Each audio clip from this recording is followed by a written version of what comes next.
Bonjour et bienvenue à l'émission Vie de foi. Aujourd'hui, nous allons poursuivre notre série, le SOS Pasteur, en fait SOS Dieu. Vous êtes peut-être dans une situation difficile. Peut-être vous habitez une maison où il y a plein de querelles, où la paix de Dieu est vraiment très, très éloignée de vous. Puis aujourd'hui, on veut que ça change. Amen. Hier, on a parlé en fait de la famille et comment on peut établir notre famille sur le roc, qui est vraiment la parole de Dieu, et comment on peut voir des changements au niveau de notre famille. On a parlé des priorités. Certainement, on devrait avoir les priorités de Dieu si nous voulons avoir une famille heureuse, parce que Dieu a un plan, n'est-ce pas? Dieu a un plan merveilleux, et si nous découvrons son plan, et ensuite, si on s'ajuste et puis on décide de vraiment adopter son plan pour notre famille, nous serons heureux. Et je peux vous témoigner que j'ai été élevé dans une famille heureuse, et en fait, je n'ai jamais vu mes parents se quereller. J'ai vu des désaccords, mais jamais des querelles. Et c'est possible pour vous, enfants de Dieu, vous pouvez vivre dans une telle harmonie que vous allez aimer rentrer à la maison. Mais je sais aussi, j'ai eu parfois des moments où j'ai reçu des couples dans mon bureau, des couples qui vivaient une vie terrible, où c'était toujours des querelles, où c'était intense dans la maison, où on se jetait même des assiettes et puis on se déclarait des paroles de malédiction. J'ai vu toutes sortes de choses dans mon ministère pastoral, et aujourd'hui, j'aimerais vous dire que le Dieu qui a secouru des couples et des familles, bien, c'est le même Dieu, c'est le même Jésus que je vous proclame aujourd'hui. Jésus est le même hier, aujourd'hui et éternellement. Et si vous êtes prêt à relâcher votre foi dans ce Jésus, bien, vous pourrez voir une percée dans votre vie. Et j'aimerais ça vous dire que vous allez même souhaiter rentrer à la maison. Mais vous savez, quand vous travaillez, et puis là, déjà, vous êtes vraiment peut-être très, très pris, peut-être très stressé avec les obligations que vous avez au travail. Et là, vous savez que vous allez rentrer à la maison. Peut-être il y a une femme querelleuse qui vous attend, ou peut-être un mari vraiment aigri de la vie, stressé. Et puis finalement, peut-être vous n'avez pas le goût de rentrer à la maison. Peut-être vous souhaitez même prendre un détour et, je ne sais pas, aller manger au resto. Peut-être vous avez le goût de vous séparer de votre épouse, de votre époux. Ou peut-être c'est les enfants qui sont, comme on dit, il y a des petits monstres qui sont là partout, et puis c'est juste des querelles, c'est des gens qui se crient après. Dieu a quelque chose de meilleur en réserve pour vous. Pouvez-vous le croire aujourd'hui? Dieu est capable, il veut intervenir, mais ce que vous devez faire, c'est croire la parole dans Ésaïe, chapitre 9, au verset 5. J'aimerais vous lire un texte qui nous parle du Seigneur Jésus. Gloire à Dieu. C'est vraiment une émission très importante qu'on va avoir ensemble aujourd'hui, parce qu'on va chasser le diable de nos maisons. On va chasser vraiment tout ce qui vient du royaume des ténèbres pour nous perturber, pour créer vraiment la tristesse dans nos cœurs. Au nom de Jésus, on va faire un beau ménage. Amen. Et puis on va accueillir la présence du Saint-Esprit dans nos maisons. Et puis, vous savez, la présence de Dieu, bien, c'est absolument merveilleux. C'est là où on ressent la paix. Et c'est ça que Dieu en réserve pour vous. Pourquoi? Bien, dans Ésaïe 9,5, en parlant du Seigneur Jésus, c'est une parole prophétique, certainement, qui nous parlait de la venue du Sauveur. Car un enfant nous est né, un fils nous est donné, et la domination reposera sur son épaule. On l'appellera admirable, conseiller, Dieu puissant, Père éternel, Prince de la paix. Amen. Si vous êtes un enfant de Dieu, vous pouvez accueillir le Prince de la paix dans votre demeure. Gloire à Dieu. Et c'est ça qu'on va faire aujourd'hui. On va passer du temps ensemble vers la fin de cette émission. Dieu voulant, on va prier ensemble et on va vraiment s'accorder pour vivre une différence dans nos vies. Si nous sommes sauvés, on devrait vivre une vie différente, n'est-ce pas? On ne devrait pas être comme les gens de ce monde. Les gens de ce monde qui n'ont pas d'espoir, bien, qui ne connaissent pas le Prince de la paix, ils peuvent être toujours dans des querelles, dans des guerres, bref, ils peuvent vivre l'horreur dans leur maison parce qu'ils sont en fait des enfants du diable. Mais pour nous, les enfants de Dieu, nous avons été adoptés dans la famille royale de Dieu, et Dieu est amour, la Bible nous dit. Donc, si nous avons Dieu avec nous, on devrait vivre son amour dans notre maison. OK, mais hier, ce qu'on a vu, on va faire un retour rapide parce qu'on va bâtir en fait, on va de gloire en gloire, on va bâtir sur des principes de la parole de Dieu. Si on parle de notre maison et comment rétablir la paix dans notre maison, bien, on veut revenir et voir comment faire pour avoir une famille heureuse. On a déjà dit qu'on doit établir notre foyer sur le roc. Amen. Donc, on veut établir notre maison spirituelle sur le roc qui nous parle en fait de la parole de Dieu. Donc, tout ce qu'on va faire, ça doit être biblique. Amen. On a parlé aussi aux parents spécialement, parce que si nous parlons d'un foyer chrétien, d'une famille, nous parlons certainement aux leaders de cette famille. Donc, nous parlons aux parents. Nous avons dit hier, bien, les parents doivent être un modèle au niveau de leur amour. Ils doivent bien aimer leurs enfants. Ils doivent aussi démontrer qu'ils sont aussi un représentant du Père éternel. Parce que nos enfants nous regardent et puis souvent, ils vont transposer leur vision de Dieu sur leur vision de leurs parents. Donc, nous devrions, nous les pères, vraiment être un bon modèle. On devrait essayer de tout notre cœur de plaire au Seigneur et vraiment de démontrer à nos enfants comment nous les aimons pour être en fait une belle image de Dieu le Père. Gloire à Dieu. Donc, on a vu, on veut être un modèle au niveau de notre amour. Aussi, on veut être dévoué. On ne veut pas vivre dans le regret. Amen. Et rendu à notre lit de mort et dire, ah, si seulement j'avais passé du temps avec mes enfants. Mais non, on veut tous les jours, on veut passer du temps tous les jours avec nos enfants. On veut les influencer vers le bien parce que la société veut les influencer vers le mal. Donc, nous, on va se rappeler du texte dans Proverbe 22, verset 6, qui nous dit, instruis l'enfant selon la voie qu'il doit suivre. Donc, c'est à vous, les parents. Vous devez les instruire selon la voie qu'il doit suivre, en fait, la voie de Dieu. Et quand il sera vieux, il ne s'en détournera pas. Donc, ça, c'était Proverbe 22, verset 6. Quel beau verset de la parole de Dieu que j'aime beaucoup. Et on a vu aussi qu'on veut parler du Seigneur en tout temps dans Deutéronome 6, verset 5 à 7. Donc, on veut parler de Dieu constamment dans notre vie. Ce n'est pas une question d'une religion du dimanche, mais c'est une relation que nous vivons tous les jours. On veut être un modèle aussi dans nos paroles, gloire à Dieu, et dans notre fidélité l'un envers l'autre. On a juste terminé l'émission d'hier en parlant rapidement de tout ça, mais j'aimerais vous dire dans 1 Corinthiens 7, verset 2, la Bible nous dit « En raison de l'immoralité si répandue, il vaut mieux que chaque homme ait sa femme et que chaque femme ait son mari. » Et puis, je veux revenir là-dessus aujourd'hui parce que si nous voulons vivre dans la paix, dans notre demeure, nous devrions vivre dans la confiance l'un envers l'autre, n'est-ce pas? Donc, par exemple, dans mon cas, moi, je fais confiance à mon épouse Mathilde et Mathilde me fait confiance. Nous vivons dans la confiance l'un envers l'autre parce que nous savons que nous nous sommes engagés envers Dieu et envers nous-mêmes. On a dit on était pour toujours demeurer fidèles l'un envers l'autre. On va s'aimer. Et puis, on a compris aussi que dans Hébreux 13, verset 4, la Bible nous dit que le mariage soit honoré de tous et le lit conjugal exempt de souillure ou pas de souillure de l'infidélité, car Dieu jugera les impudiques et les adultères. Donc, pourquoi qu'on parle de ça? Pour avoir un foyer heureux et pour restaurer la paix dans notre maison? Bien, c'est sûr et certain, si nous ouvrons des portes au diable, si nous sommes infidèles, même au niveau de nos paroles, si nous sommes méchants là, et infidèles envers les vœux qu'on a déclarés le jour de notre mariage, où on a dit on va s'aimer, on va se chérir, bien si nous sommes infidèles à ce niveau-là, ou même sur le plan sexuel, on est en train de diviser notre foyer au lieu de prévoir pour vivre une belle vie heureuse dans notre famille, nous sommes en train de la détruire par notre infidélité. Donc, on veut être fidèle, amen.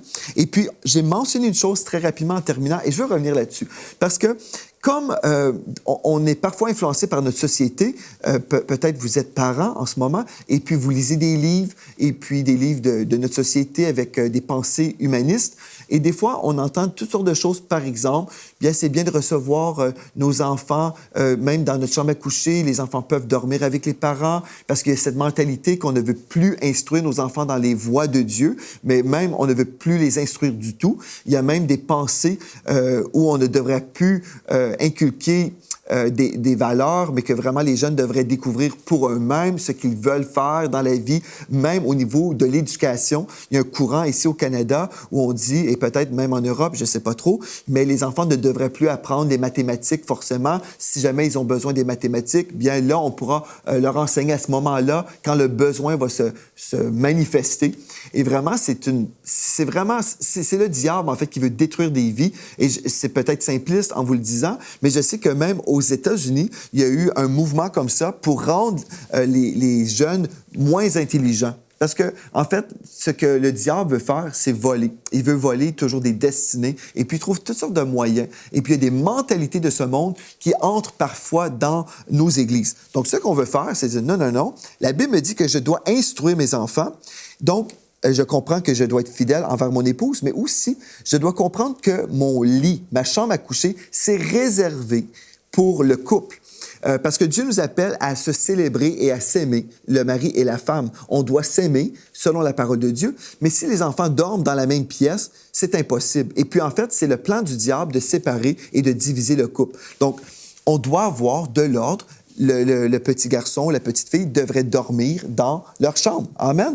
Et puis, ceci ne veut pas dire que les enfants ne peuvent pas venir faire un tour dans la chambre. Admettons, il y a une tempête et puis les enfants ont peur, ils viennent trouver un refuge auprès de leurs parents. C'est correct, il y a des moments comme ça. On s'entend le samedi matin, on veut manger dans le lit, on veut faire un petit déjeuner dans le lit. Il y a des moments d'exception, on s'entend. Mais on ne devrait pas avoir une vie déréglée comme ça. Et je vous le dis tout de suite parce qu'au départ, on peut dire « Ah bien, il n'y a pas de souci, pour nous, on est bien comme ça ».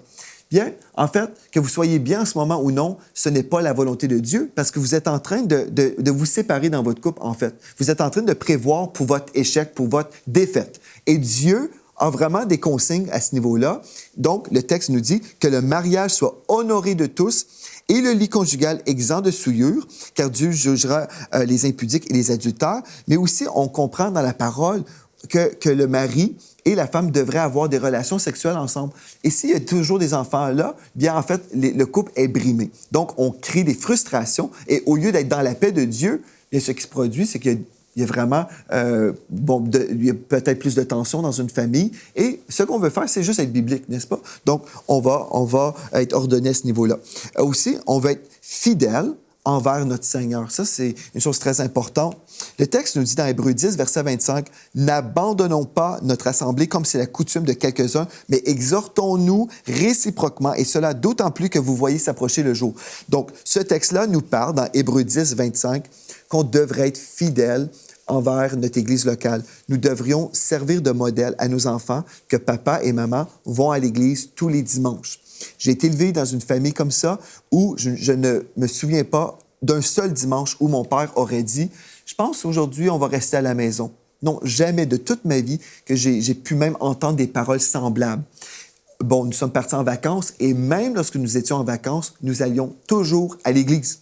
On était même dans une église en visite, mais pour nous, c'est important. La Bible dit, et ce n'est pas une question d'être légaliste ici, comprenez-moi bien, mais des pères qui sont là, des fois, « Ah, bien, cette semaine, on va s'absenter. » Nous sommes en train de démontrer à nos enfants, en fait, que nous ne valorisons pas vraiment la maison de Dieu.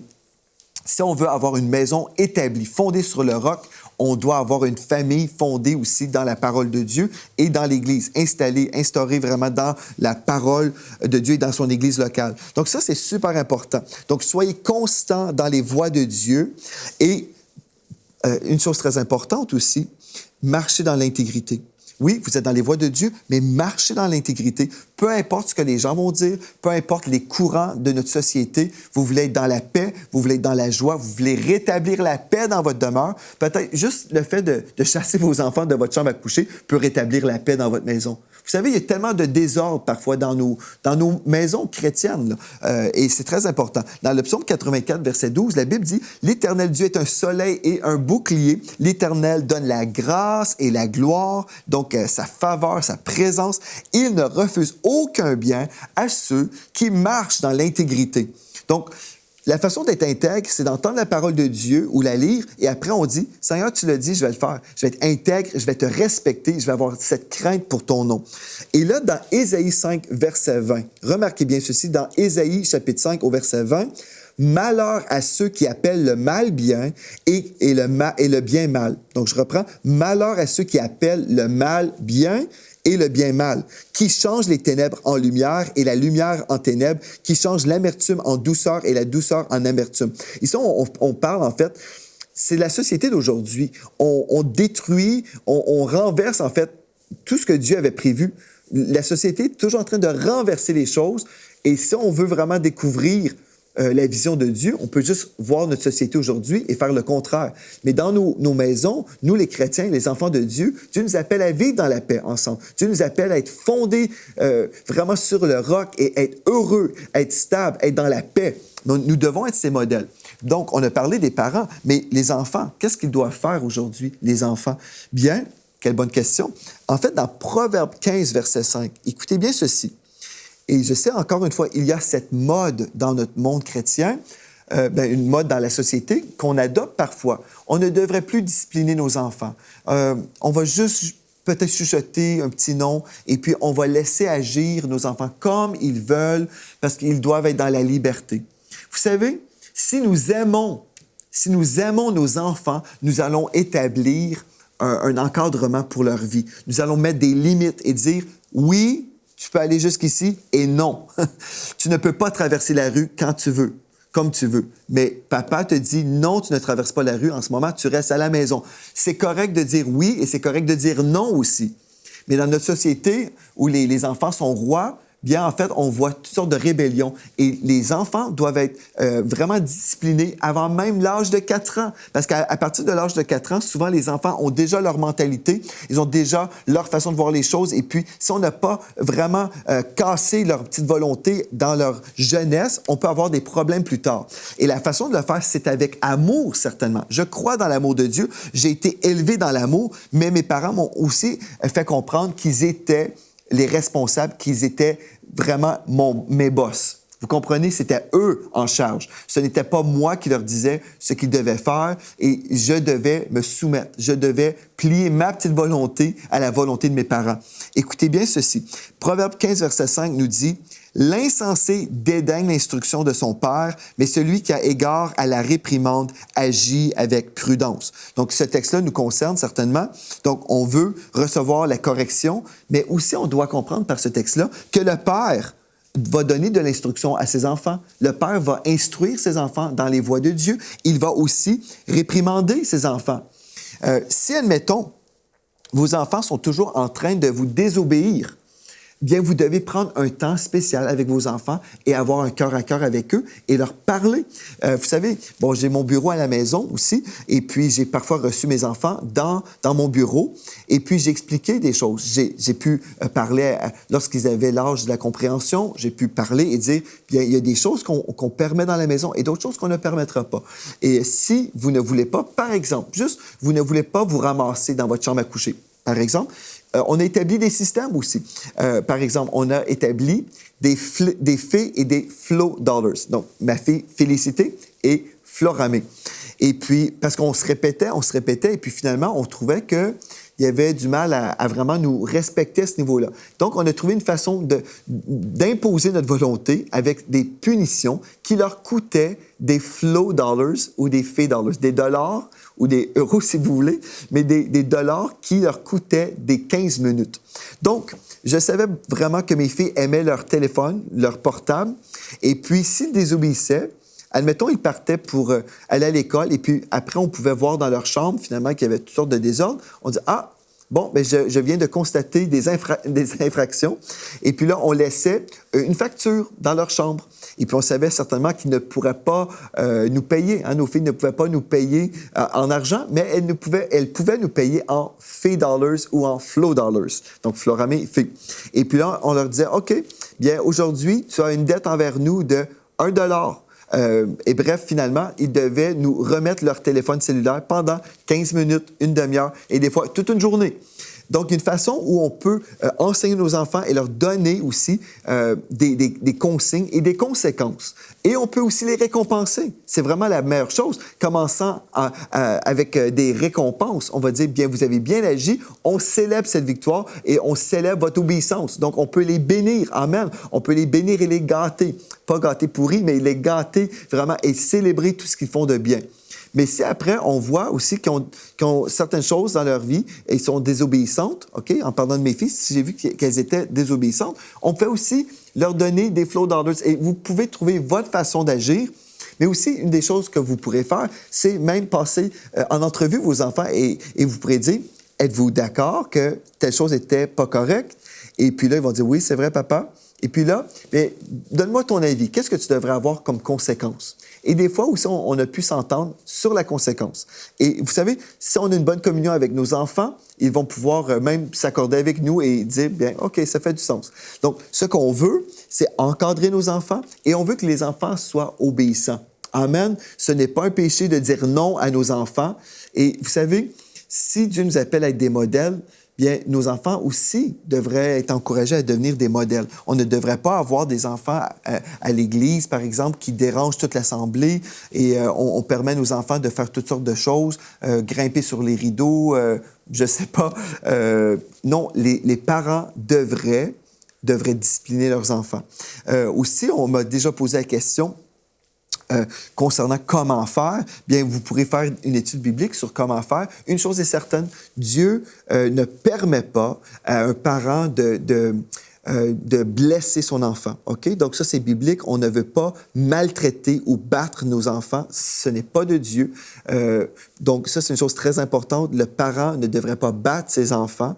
On devrait aimer nos enfants. Ceci dit, cela ne veut pas dire qu'on ne disciplinera pas nos enfants. On devrait discipliner nos enfants.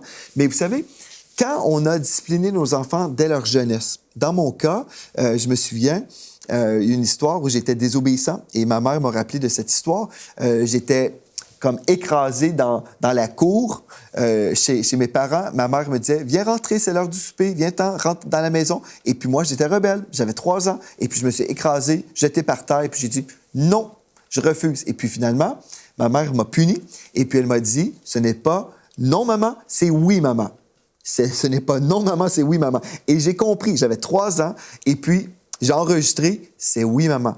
Et vraiment, à ce moment-là, ma mère a cassé ma petite volonté rebelle et puis je suis devenu obéissant. Si on prend nos enfants dans leur jeunesse, dès leur jeunesse, on leur dit, c'est comme ça que ça fonctionne. On obéit quand papa ou quand maman parle, on obéit, on dit oui, tout simplement. On n'a pas vraiment de problème plus tard. Et dans le cas de mes 2 filles, Floramé et Félicité, on n'a pas vraiment eu de problème. Oui, ils ont eu des moments où elles ont été rebelles et puis on a pu vraiment adresser les situations et puis le Seigneur nous a aidés et puis Dieu a travaillé leur caractère et vraiment, on a eu, et toujours encore aujourd'hui, on a deux jeunes filles qui aiment le Seigneur, qui sont obéissantes. Elles savent très bien que nous les aimons, que nous voulons leur bien. Et puis, elles veulent aussi marcher dans l'honneur et l'obéissance. Donc, nous sommes bénis. Et aussi, je vais juste rajouter une chose très importante. Nous ne croyons pas dans des crises d'adolescence. Si vous déclarez « Ah, bien, mes jeunes sont dans une crise d'adolescence », vous savez, la crise d'adolescence, l'expression crise d'adolescence vient de la psychologie. La psychologie enseigne que les jeunes, les ados, vont se détourner de leurs parents et vont devenir rebelles. Et puis les chrétiens ont cru. Bien, moi, je ne crois pas dans la crise d'adolescence. Je n'ai jamais vécu une crise d'adolescence et puis je ne crois pas que c'est nécessaire. Donc, mes 2 filles, 13 ans et 16 ans, n'ont pas de crise d'adolescence. Ils n'auront jamais de crise d'adolescence parce que la psychologie et tout ce qu'ils peuvent dire, ce n'est pas mon autorité, c'est la parole de Dieu. La parole de Dieu ne dit pas « quand on va vieillir, on va se rebeller ». La parole de Dieu me dit plutôt le contraire. Si j'enseigne mes enfants comment marcher dans les voies de Dieu, mes enfants vont simplement respecter et mes enfants vont demeurer dans les voies de Dieu. Amen. C'est ça que Dieu dit. Je préfère ce que Dieu dit que ce que Freud et tous les autres ont pu dire. Amen. Dans Éphésiens 6 maintenant, venez avec moi dans Éphésiens chapitre 6 au 1er verset, il est écrit « Enfants, obéissez à vos parents. » Amen. Donc, enfants, obéissez à vos parents selon le Seigneur, car cela est juste. Honore ton père et ta mère. C'est le premier commandement avec une promesse afin que tu sois heureux et que tu vives longtemps sur la terre. Amen. Et au papa, OK, une chose importante que vous devriez comprendre dans Éphésiens 6 au verset 4 maintenant. Et vous, pères, n'irritez pas vos enfants, mais élevez-les en les corrigeant et en les instruisant selon le Seigneur. Amen. Donc, vous avez une responsabilité, chers parents. Si vous voulez rétablir la paix dans votre demeure, peut-être vous avez besoin de rétablir de l'ordre divin dans votre maison. Vous avez besoin d'établir des limites. Vous devez vous faire respecter et vous devez respecter vos enfants aussi. Vous devez les valoriser. Et l'époux, amen, il doit respecter son épouse. Parce que si l'époux manque de respect, il déshonore son épouse, les enfants vont voir tout ça aussi et ils vont contribuer aussi à déshonorer leur mère. Donc, en fait, ce qu'on doit faire, c'est recevoir le prince de la paix dans la maison. On va honorer le Seigneur Jésus. On va être sensible au Saint-Esprit. On va marcher dans l'amour. Le mari va respecter sa femme. La femme va respecter son mari. Et puis ensuite, les parents vont respecter les lois de Dieu et les parents vont aussi élever les enfants selon le cœur de Dieu. Et ce qu'on retrouve dans la parole, bien les enfants vont demeurer dans les voies de Dieu. Amen, c'est merveilleux. Vous pouvez rétablir de l'ordre dès aujourd'hui en changeant votre façon d'agir, en changeant votre façon de concevoir peut-être votre famille en ce moment. Vous pouvez tout remettre sur l'autel et dire, Seigneur, nous sommes dans des querelles, c'est la guerre chez nous. il faut que ça change. Amen. Est-ce que vous êtes d'accord avec moi? J'aimerais ça prier avec vous. On va faire un ménage spirituel dans votre maison. Oui, même à distance. Ici, je suis là, au Canada. Mais je vais prier pour vous, que vous soyez en Afrique, que vous soyez en Europe. J'aimerais ça m'accorder avec vous. Amen. Père éternel, je veux prier pour mes frères et mes sœurs à la maison, les papas, les mamans et les enfants, Seigneur Dieu. Tu connais les besoins partout à travers la francophonie. Tu connais les besoins dans nos familles, Seigneur. Tu sais, Seigneur, que des querelles et ces choses-là ne devraient pas avoir lieu parce que nous sommes des enfants de Dieu et nous appartenons à un royaume de paix, un royaume de joie. Et Seigneur Dieu, premièrement, on veut se repentir. Si on n'a pas lu ta parole, on veut se repentir, Seigneur Dieu, si on n'a pas appliqué ta parole. On veut se repentir, Seigneur, si nous avons été influencés par le système de ce monde et la mentalité du monde. Seigneur, on veut vraiment chasser toutes les pensées de ce monde et on veut être renouvelé. On veut se laisser transformer aujourd'hui. Oui, transforme-nous, Seigneur Dieu. Transforme notre façon de penser par le renouvellement de notre intelligence aujourd'hui. Seigneur, nous déclarons que les paroles qu'on a pu entendre aujourd'hui et les versets de ta parole qu'on a pu lire et déposer en nous, nous déclarons que ces versets vont rapporter beaucoup pour ton royaume dans nos familles. Oui, Père éternel, nous te remercions pour ta parole qui nous libère dès aujourd'hui. Tu as dit dans ta parole, vous connaîtrez la vérité et la vérité vous affranchira. Et dans le nom de Jésus, maintenant, je veux venir aussi et déclarer la pureté dans vos maisons. Je veux déclarer le sang de Jésus-Christ. S'il y a eu des portes ouvertes où l'ennemi est venu pour semer de la querelle et vos enfants étaient un contre l'autre et le mari était contre l'épouse et l'épouse était contre le mari, il y avait la guerre et un climat spirituel du royaume des ténèbres, la guerre dans cette maison. Dans le nom de Jésus-Christ de Nazareth, je commande à tout esprit impur, tout esprit de querelle, dans le nom de Jésus, quittez cette demeure maintenant. J'applique le sang de Jésus aux quatre coins de cette demeure et si vous êtes dans la foi avec moi, déclarez-le aussi. Amen. Je plaide le sang de Jésus aux quatre coins de cette demeure et je déclare que ce lieu est consacré pour le saint service de Dieu. Je déclare que ce lieu est consacré pour cette famille chrétienne, une famille bénie. Dans le nom de Jésus, nous chassons tout ce qui vient du royaume des ténèbres et nous t'accueillons, Esprit de Dieu, dans cette place. Oui, prends toute la place dans la demeure, Seigneur. Nous accueillons ta paix dans cette maison, Seigneur Dieu. Nous déclarons que la joie éclate dans cette demeure. Des conversations bénies, des repas vraiment bénis où l'époux et l'épouse vont pouvoir discuter ensemble dans la paix, dans la joie. Ils vont aussi être un modèle pour leurs enfants. Dans le nom de Jésus, alléluia, je déclare un jour nouveau dans votre demeure, dans le nom de Jésus. Et j'ai prié dans ce glorieux nom. Amen et amen. Écrivez-moi et dites-moi comment Dieu a changé votre vie, comment Dieu a changé votre famille.